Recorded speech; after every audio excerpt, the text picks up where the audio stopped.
Rreth 100 familja në qytetin e Fierit kanë pësuar dëmtime serioze të pajisjeve të tyre elektroshtëpiake. Banorët janë zgjuar nga zhurma e madhe që shkaktoi goditje e tensionit të lartë. Janë bën që në kati parë, deri në kati 5, janë djegur televizorat, janë djegur frigoferat.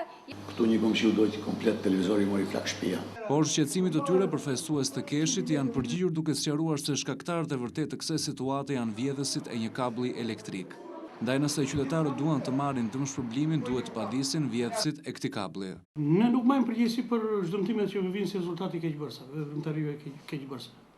Ne do të marrim përgjegjësi për gjitha rastet kur punonjësit tanë në veprimtarinë e tyre dëmtojnë interesat e abonentëve. Dëmtimet e shkaktuara kalojnë disa milion lekët dhe më të prekur janë pronarët e disa lokaleve në qytetin e Fierit.